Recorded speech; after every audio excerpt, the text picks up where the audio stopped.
Hey guys, and today we are playing some Tony Hawk's American Wasteland. Now, the reason why I'm bringing this game up and the reason why I'm playing this game is because I want to talk about this game.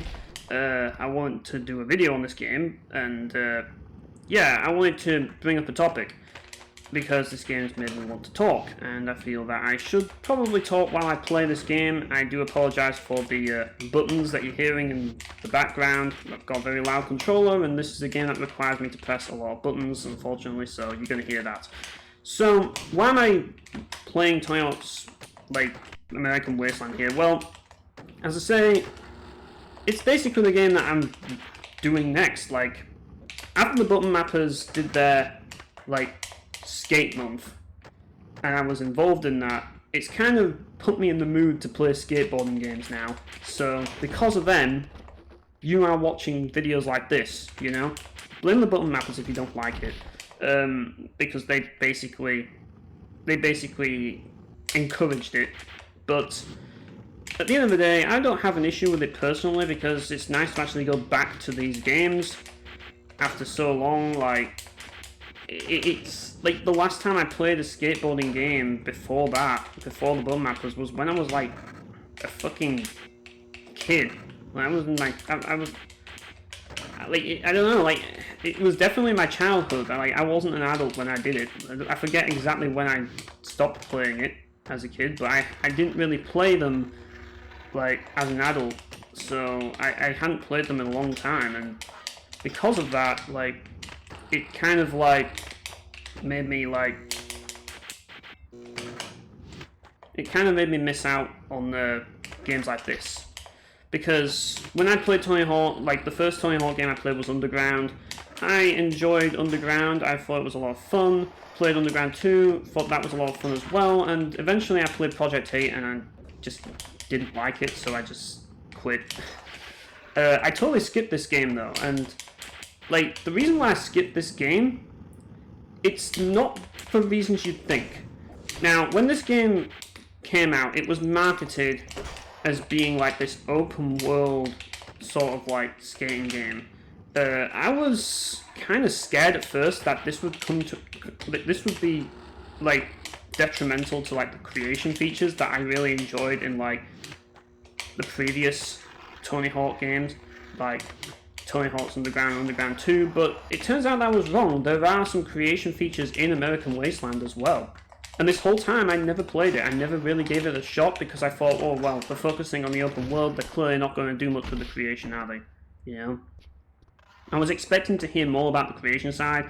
I mean, it's still there. I wouldn't really say it's amazing, but it's there, you know? There's still some creation in this game, and you can still create a park, you can still create a graphic, you can still create a skater. That's all there. I want to make that clear for people, just so that they can be aware of it. But the one thing about this game is that it's got seamless, it's basically seamlessly, you can seamlessly skate throughout the game.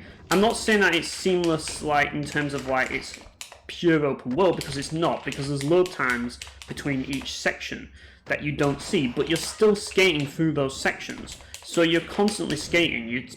This means that you spend less time in missions.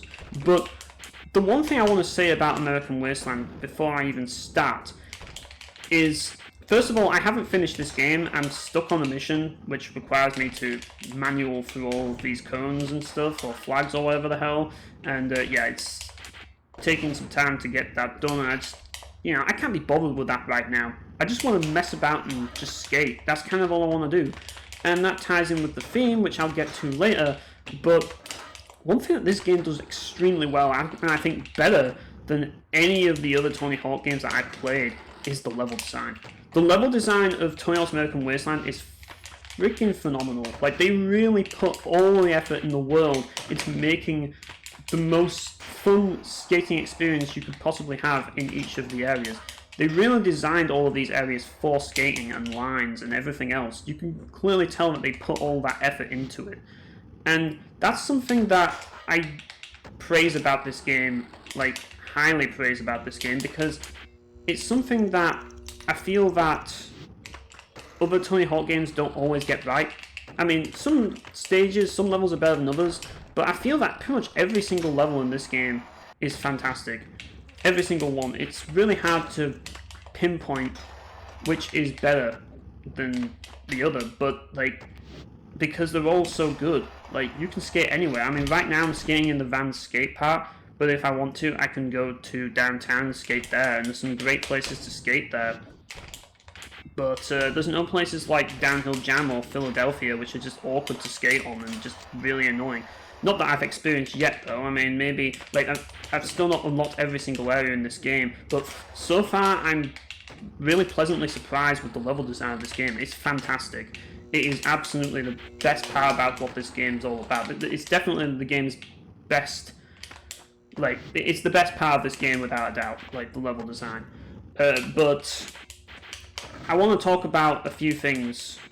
Like, obviously, like, there's new tricks that they added, like, you can do vert slides and stuff. It's kind of unnecessary. I never really thought the new stuff they added to this game is necessarily important. It's just kind of there. It's just a little extra thing that you can do, I guess, if you want to, like, do all this stuff.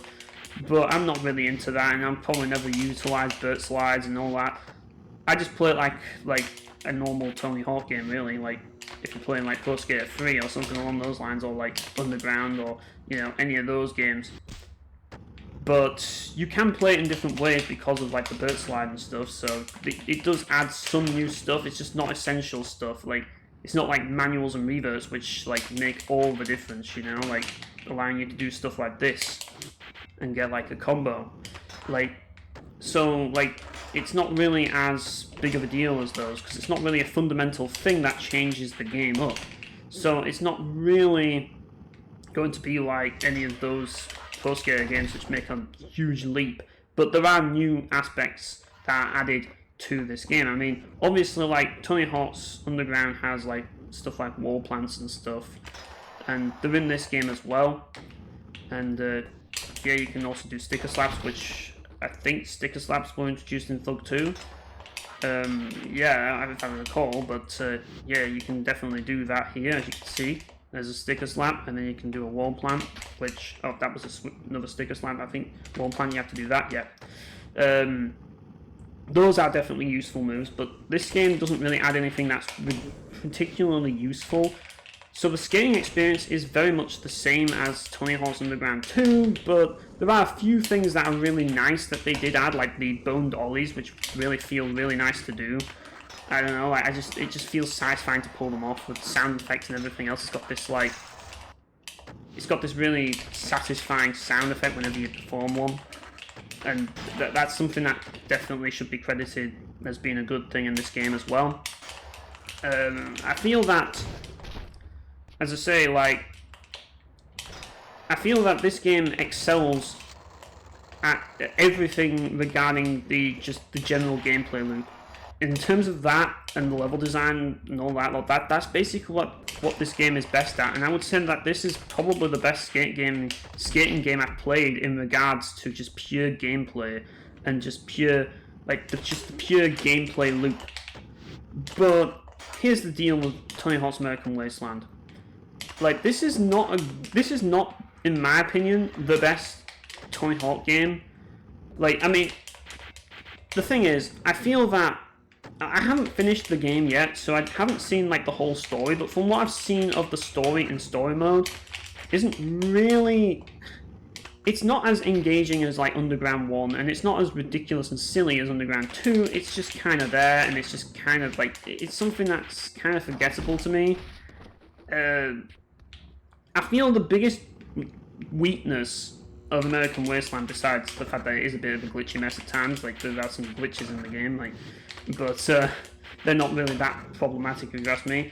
But the biggest problem with this game is the progression and everything else. I feel that progression is its biggest weakness, and that's tied to the story, which the story isn't really something that you're going to want to play this game for, I would say. Like, I'm not saying that it's terrible, I'm not saying it's the worst story ever, I'll be the judge of that when I finally beat the game. Because, like, this isn't a review, by the way, I'm just basically just saying my opinion of what I've seen so far. It might change depending on what happens, but this is just my opinion so far.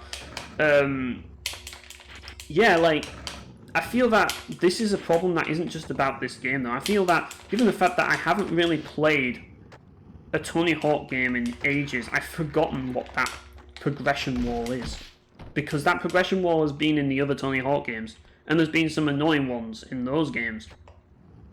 And it's kind of made me realise, and Pro Skater games are guilty of that too. Even doing classic mode can be a pain in the ass sometimes when, you know, certain, like, collectibles are placed in certain places which are a pain in the ass to get.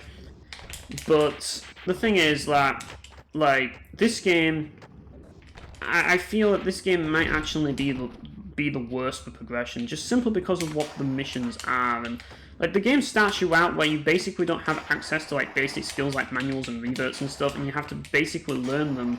And for someone who's played a lot of skateboarding games, that's a huge problem. But for people who haven't, it's actually a good thing. And I can kind of understand that, you know?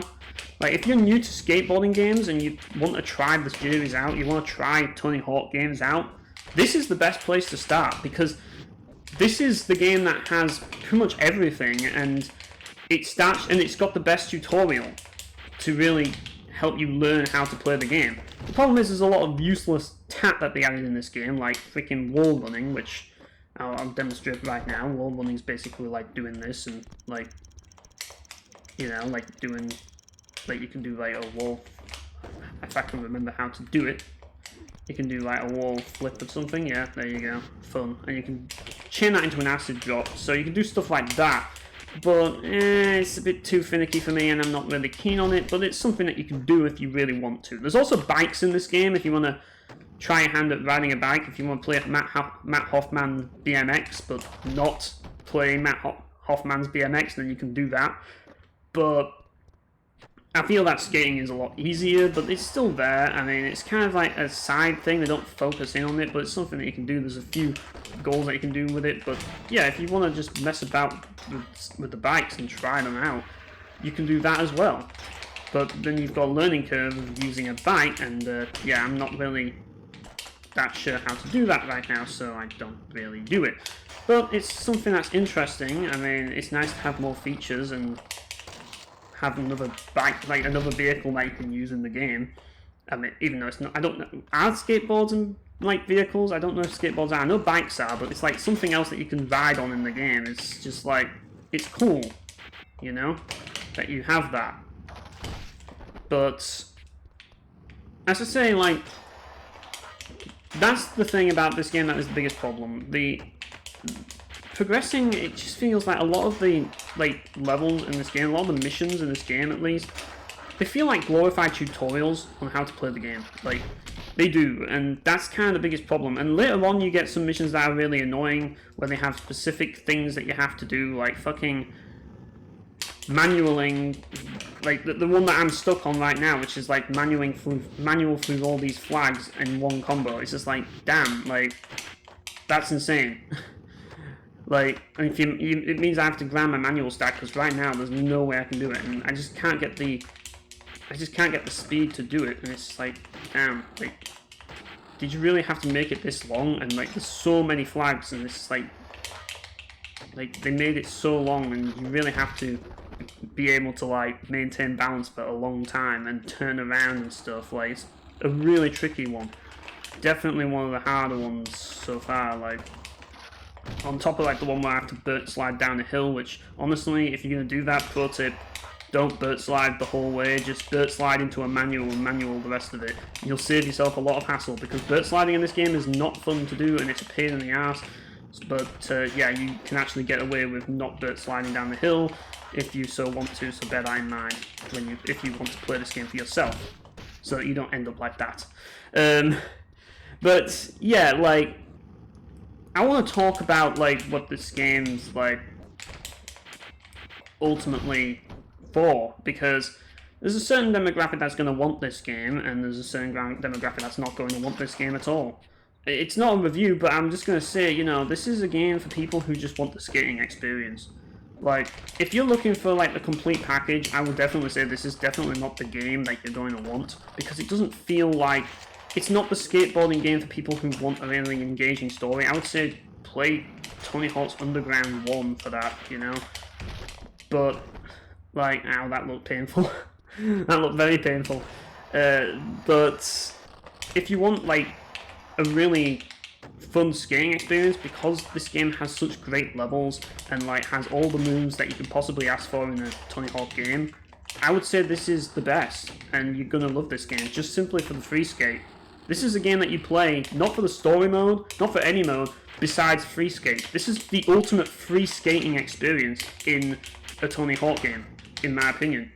Just simply because the level design of the levels is fantastic, and also because like it's just like there's all the moves in the game. Like you have every single move, so you can do so much. You know, like all of the freaking cool moves you can do are just like seemingly endless.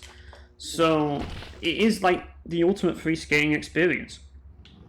Which brings me to my topic, because this is my biggest problem with not just like skateboarding games, but it's my problem with a lot of games. And playing this game has really opened my mind to a problem that I've had with video games a lot, really. It's a problem that I never really fully realised until now. And I feel that it's something that is important to bring up after all of this time, because it's something that, like, it's something that you never really see. Like, it's something that you don't really see. You just kind of have to understand it by like playing games and realizing it, because at first it seems like a good thing, doesn't it? At first it seems like a good thing, and maybe to some people it is. I'm not ruling that out. I'm just speaking from my perspective, but this game has taught me something. It's taught me something that really applies to every video game, and that is, I don't enjoy progression walls. What is a progression wall? Well, a progression wall is like a checklist of things that you have to do in order to make progress with the game and unlock more stuff. And yeah, like, as I've gotten older, as I mentioned before, like, I probably mentioned it before, but yeah, like, I've wanted to have, like, I feel that I've gotten to a point where progression is something that like, it feels more like work than fun. Like, I mean, I'm a progression-focused person. For me, progression is important. I need that constant feeling of progression to have any meaning in the things that I do. I'm that type of person. So I am very progression-driven. However, and this is the thing, that doesn't change the fact that these progression walls, to me, are nothing more than needless work that I have to do. A lot of people complain when they've run out of things to do in a video game.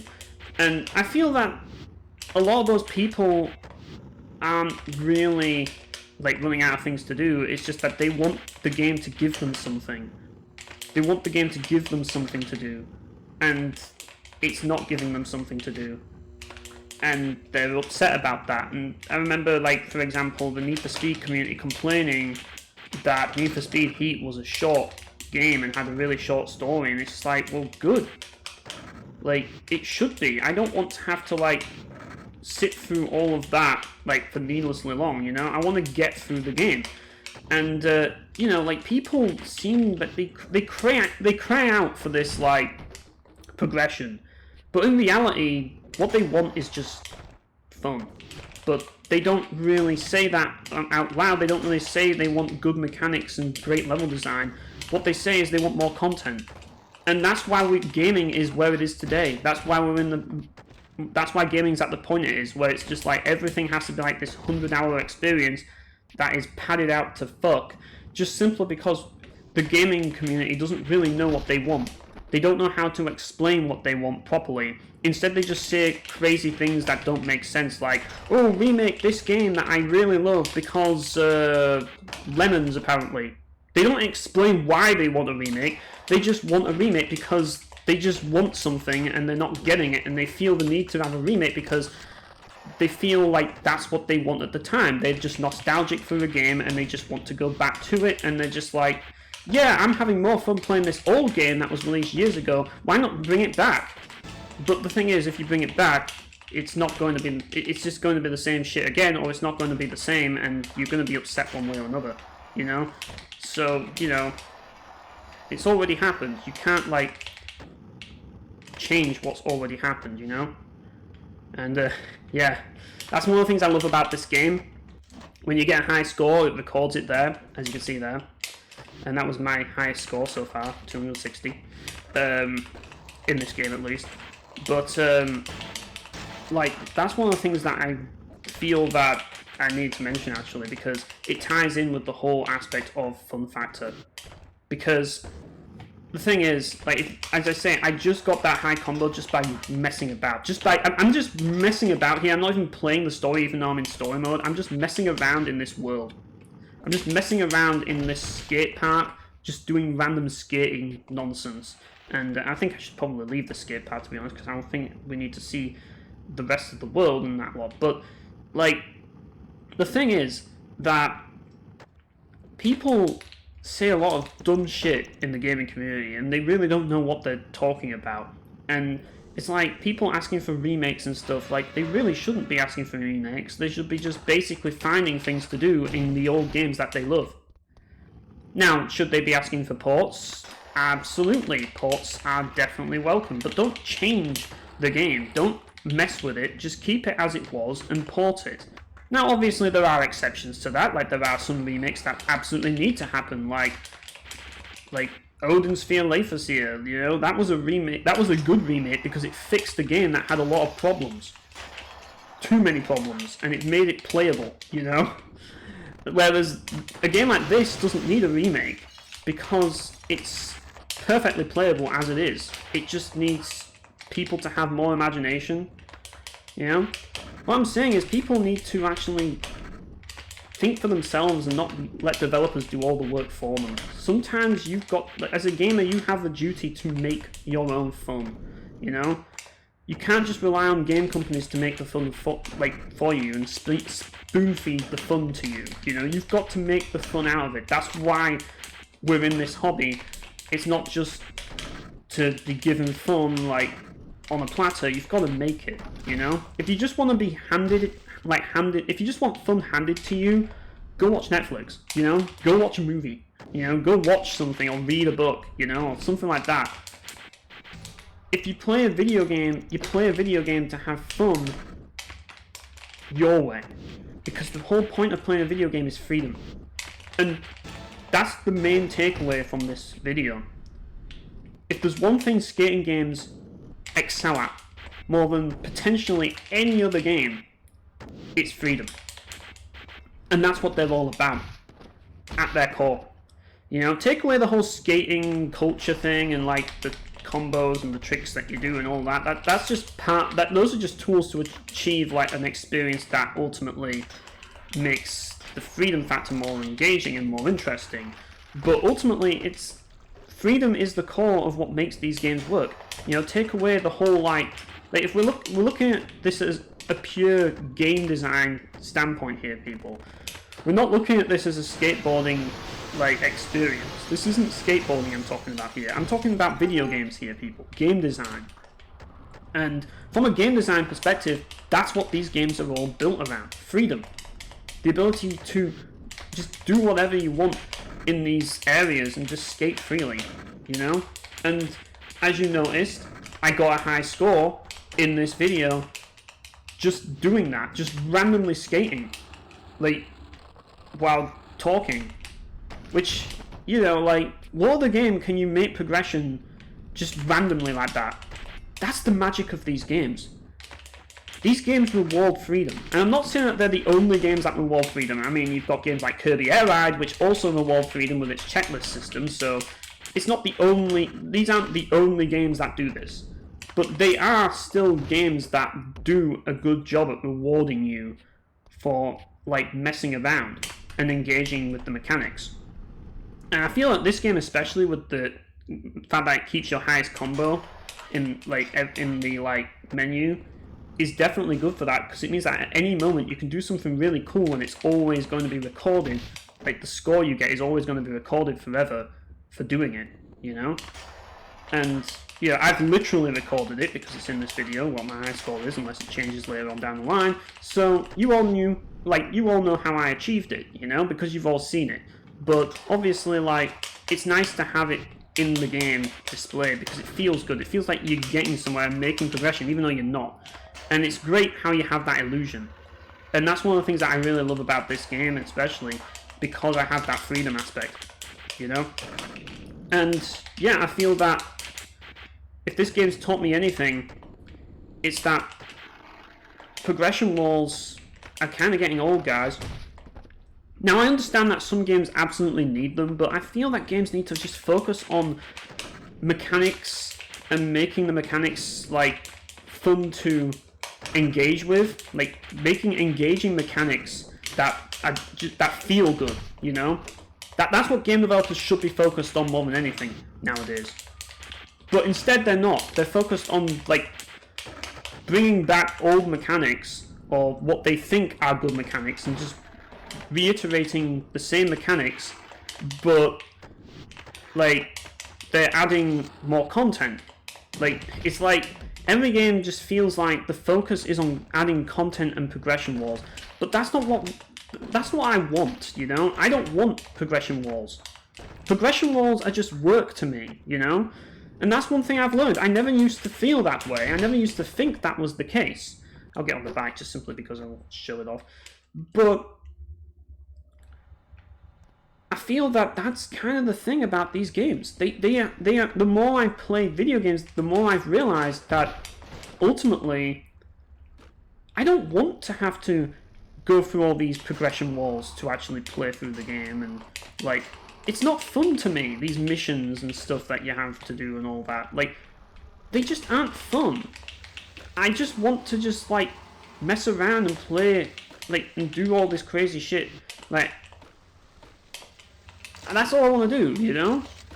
And I feel that that's part of the reason why I'm burnt out of a lot of, like, 3D beam-ups right now and JRPGs right now, because it's like, those games are all about that progression, that forced progression where you have to get through it, you know? You get what I'm saying? Like, you have to beat the game, get through the game, do all of the main story stuff and all the main stuff, you know? And I've kind of gotten tired of that, people. I'm burnt out of that whole progression thing. I just kind of want to, yeah, I stuck with the bike, just better, man. I just kind of want to just mess about, like I did as a kid, you know? And do all that stuff again, you know? That's kind of what I want to do. But it's not really easy to do that in every genre, and I feel that a lot of games just focus too much on, like, they just focus too much on, like, content nowadays, to their detriment, you know? What the fuck is the camera doing? Like, you know, look at Rockstar, for example. Like, look at their games. You know, what, like, who actually plays, like, Rockstar games for the missions? Like, I actually want to know, because that would be an interesting thing to figure out, because I fucking wouldn't play Rockstar games for the missions, because Rockstar game missions suck. They fucking do. Yeah, using bikes is completely different to using a skateboard. That's one thing you'll definitely learn. It's a completely different, like, thing to do, but it's like, you can grind, I guess. That's the one thing that's similar. Ah! Yeah, I suck at bikes, but I just wanted to kind of show it off, you know, show what you can do, but yeah. But that's the thing, like, you know, that's kind of the thing about these games. They allow for the freedom to do what you want. And because of that, I don't feel that I need to, like, do all of these missions. I just want to have fun and just mess about. And sometimes that's what I want to do.